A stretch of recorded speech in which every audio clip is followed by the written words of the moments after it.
네, 오늘 본문 서두에 세속 군주들이 여러 명 등장하고 있습니다. 로마의 황제 디베리오, 유대 총독 본디오 빌라도, 갈릴리의 분봉왕 헤롯 안티파스, 이두레와 드라고니스의 분봉왕 헤롯 빌립, 그리고 아빌레네의 분봉왕 루사니아, 여러 명이 등장하고 있습니다. 과거까지는 이 왕정 제도가 국가의 주된 국가 제도였고, 최근에는 민주정이 그나마 이상적인 국가 제도로 사용되고 있습니다. 그런데 아무리 생각해봐도 인간의 제도는 불완전할 수밖에 없다는 결론을 가지게 됩니다. 아무래도 인간 자체가 불완전하기 때문일 것입니다. 제도를 잘 마련했다 할지라도 만약에 불순한 자가 중요한 자리에 있어서 그릇되게 행한다면 혼란은 불을 보듯 뻔할 것입니다. 그래서 왕정에서 말할 때 소위 말하는 성군이 등장하면 태평성대를 이루겠지만은 도덕성이나 덕성이 없는 군주가 등장하면 온 왕국이 어지러워질 수밖에 없습니다. 한마디로 말해서 신앙적인 관점에서 결론적으로 생각할 때에 이 세상 나라에는 소망을 둘 것이 아니요 크게 신뢰할 것이 될 수 없다는 생각을 하게 됩니다. 그저 임시로 잠깐 이 불완전한 세상에 우리가 몸담고 살 뿐이라는 생각을 가지게 됩니다. 그러므로 우리는 완전한 나라를 꿈꾼다면 아무래도 저 영원한 하나님 나라에 온전히 속하여 살아가는 그날을 소망할 수밖에 없다 생각하고요. 그 본향에 이르렀을 때에야 비로소 우리는 하나님의 완전하고 부족함이 없는 통치를 누리게 될 것이다 라고 믿습니다. 이런 점에서 오늘 세례 요한에 외치는 메시지를 생각해 보면요, 저 세속 군주들이 통치하는 이 불완전한 세상 나라의 이 방식대로 살 것이 아니라, 그들의 통치가 부조리하다는 이야기가 아니라 이 세상 나라의 속성이 그렇다는 것입니다. 불완전한 이 세상 나라의 방식이 아니라 하나님 나라의 법도를 따라 살 것을 힘써 외치고 있는 것을 보게 됩니다. 법치국가라고 하지요. 법에 의해서 다스려지는 나라, 흔히 민법이나 형법의 규제를 따라 살게 되어 있습니다. 그래서 이 법에 대해서 말하는 말 중에 흔히 듣게 되는 한마디가 있습니다. 즉, 법은 최소한의 규제다라는 생각입니다. 왜냐하면 이 법이란 양심 깊은 곳의 문제까지 다루는 것은 아닙니다. 그야말로 혼란이 없이 무정부 상태가 아닌 그나마 질서를 지키고 살아가게 하기 위한 최소한의 규제이지 인간의 본성까지 다루는 것은 아닌 것을 우리가 다 알고 있다고 생각합니다. 인간 영혼의 살고 죽는 문제, 양심의 깊은 곳까지 다룰 수는 없는 것이 법의 속성입니다. 그것은 법의 영역을 초월하는 문제입니다. 그야말로 법은 최소한의 규제일 뿐이라는 것을 절감하게 됩니다. 자, 그런데 세례 요한의 외침을 들어보십시오. 한마디로 말해서 그가 외치는 것은 죄사함을 얻게 하는 회개의 세례다라고 기록해주고 있습니다. 이것은 양심과 영혼을 바로 세우는 문제 아닙니까? 그래서 세례 요한의 역할은 무엇인가 할 때에 이 문제를 그가 깊이 다룸으로써 주의 오실 길을 예비하는 것이 세례 요한의 역할이었습니다. 그가 하는 일은 한마디로 말해서 주의 오실 길을 곧게 하는 일이었다고 오늘 본문은 말합니다. 이 주께서 오실 길이라고 하는 것은 우리가 눈에 보이는 이런 길이 아니라 우리 마음의 길인 것을 오늘 본문을 통해서 알게 됩니다. 이 인간의 마음, 때때로 뒤틀려 있고 오염되어 있는 이 인간의 마음을 곧게 하는 일, 이것이 세례 요한의 사명이었습니다. 그가 이것을 위해서 외쳤습니다. 그래서 저 이사야서의 말씀을 누가복음의 저자 누가가 인용하고 있습니다. 골짜기가 메워지고 산이 낮아져 평탄케 되어 주의 대로를 수축하는 일, 이사야가 꿈꿨던 일이요 세례 요한이 외치는 내용이 바로 이것이었습니다. 달리 말하자면 오늘 말씀에서 계속해서 다른 말로 요약해주고 있습니다. 8절에서처럼 회개에 합당한 열매를 맺는 삶을 살아야 한다는 외침이었습니다. 자, 우리가 마틴 루터와 요한 칼빈의 이 종교 개혁을 한마디로 평가한다면은 초대교회의 신앙으로 돌아가는 것이었습니다. 즉 신약 성경 그대로의 신앙으로 돌아가는 것이었습니다.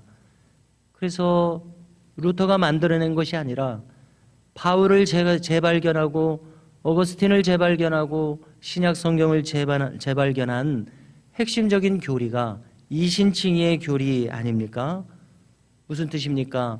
믿음으로써 의롭게 된다는 교리입니다. 자, 그런데 이 교리를 너무나 간단하게 이야기하다 보니까 오해하는 경우가 많은 것을 저부터서 그리고 온 교회를 두고 볼 때에 경험하게 된다고 생각을 하는데요. 무엇을 오해합니까? 즉 믿음으로써 의롭다함을 얻는다는 이 가르침, 이것을 오해하면 믿음이란 단순히 이 지적인 동의로 생각하기가 쉽다는 것입니다. 예수님을 믿습니다. 하나님을 믿습니다. 성경의 가르침을 믿습니다. 단순히 지적 동의에 그치는 것으로 오해하기 쉬운 것을 경험하고 발견하게 됩니다. 그래서 이와 관련해서 제가 교회사를 배우면서 이 교회사를 잘 인도해 주신 이 존경하는 교수님으로부터 늘 강조하시던 것을 저도 늘 곱씹어보며 생각하는 대목이 하나 있습니다. 그것은 무엇이냐면은 이 마르틴 루터, 요한 칼빈 깊이 연구해서 가르쳐 주시기를 마르틴 루터가 이신칭의를 가장 핵심적인 교리로 삼아서 종교개혁을 행했는데 그가 얼마나 행함을 강조했는지 아느냐, 이렇게 이야기하시는 거예요. 그러면서 그 배경과 그 내용을 쭉 설명을 해주시는데요. 아주 공부를 많이 해가지고 하시는 이야기니까 잘 설득이 되고 이해가 되었습니다. 과연 마르틴 루터는 이 이신칭의 교리, 우리가 오해해서는 안 될 것이 참으로 신앙인의 행함을 그는 강조하고 또 강조한 것을 우리가 찾아볼 수가 있습니다. 교회사를 공부하면서 가장 인상 깊은 가르침 중에 하나였습니다. 자, 다시 한번 좀 더 생각해 보면은요, 분명히 우리는 믿음으로써 의롭다함을 받습니다. 그것이 무슨 뜻일지를 잠시 생각해 봅니다. 그것은 이 구원이라고 하는 것은 우리에게 있어서 생각하면 생각할수록 엄청난 하나님의 은혜입니다. 구원받을 수 없는 사람이 구원받는다는 이 놀라운 사실, 얼마나 큰 은혜이겠습니까? 아마 기적 중에 기적이 바로 이것일 텐데요. 그렇다면 이 구원은 우리 인간으로서는 아무리 해도 도달하거나 얻을 수 있는 것이 아닙니다. 인간이 할 수 있는 것이란 저 십자가에서 이루신 이 구원 역사를 받아들이는 일 외에는 인간이 할 수 없다, 이리 생각하게 됩니다. 이것이 바로 믿음이라고 생각하게 됩니다. 하나님이 이루신 구원 역사를 나는 수용할 수밖에 없는 그러한 처지에 있다는 이 깨달은 말입니다. 그러므로 먼저 이 구원 역사, 이 믿음은 나의 의식 속에서 이루어집니다.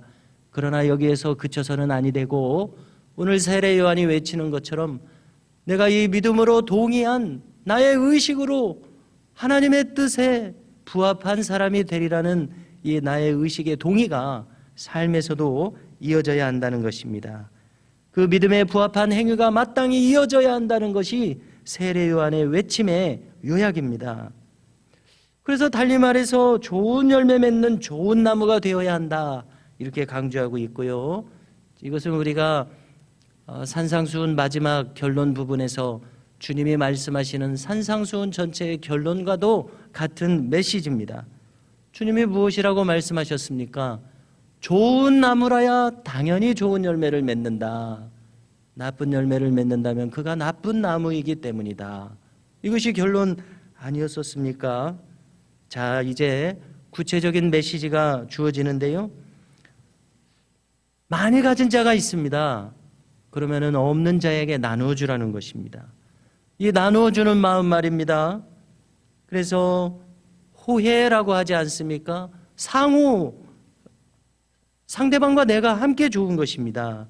또 상생의 마음이라고도 우리가 하지 않습니까? 함께 같이 잘 사는 것입니다.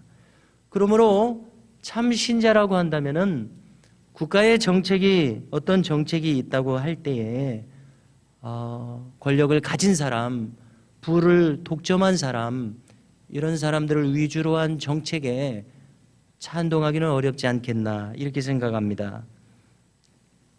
그래서 가진 이 국가의 부를 나누는 문제, 바로 여기에 마음을 쓸 수밖에 없지 않느냐 이렇게 늘 생각하게 됩니다. 다음으로 세리와 같은 권력자들, 세리는 아무래도 권력을 가진 사람이요 부를 가진 사람입니다. 이런 사람들은 어떻게 하라고 합니까? 부가 된 외에는 징수하지 말라고 합니다. 자기에게 주어진 권한을 넘지 말라는 것입니다. 그 권한을 폭력적으로 행사하지 말라는 것입니다. 그래서 우리가 이 세상 돌아가는 것을 볼 때도 늘 문제되는 것은 이 직권남용 아닙니까? 직권남용의 죄가 적지 않은 죄 아닙니까? 자기 권한의 한계와 분수를 모르는 것이 언제나 문제가 될 수밖에 없습니다. 또 군인들에게도 이야기합니다. 강탈하지 말 것과 거짓 고발, 요즘 말로 말하자면 무고라고 하지 않습니까? 죄가 없는데 고발하는 것입니다. 또 급료를 족한 줄 아는 자족하는 마음. 자, 이렇게 구체적으로 메시지를 전하고 있는데요. 한마디로 무엇을 지금 다루고 있습니까? 양심의 문제를 다루고 있습니다. 영혼의 문제를 다루고 있습니다. 우리가 늘 잘 아시듯이 우리는 하나님의 성품을 따라 지음받은, 하나님의 형상을 따라 지음받은 이들이요, 그러므로 하나님의 성품이 나타나야 할 이들입니다. 바로 이 문제를 다루고 있음을 알 수 있습니다. 법을 초월한 더 높은 수준의 삶을 성경은 우리에게 가르쳐주고 있는 것을 오늘 말씀을 통해서도 알게 됩니다. 다시 한번 거론한다면 구원이란 그저 단순한 지적 동의만이 아닙니다. 나의 이 전 인격이 복음적인 삶을 실제로 사는 것까지를 우리는 구원이라고 해야 할 것입니다. 그렇게 추구하는 마음과 자세 행한 말입니다. 그래야지만 우리는 성도다운 길을 갈 수 있다고 말할 수 있을 것입니다. 성도 여러분, 오늘도 주어진 이 보배로운 한 날을 통해서 구원받은 성도의 길을 굳세게 가는 우리 모두가 될 수 있기를 간절히 소망합니다.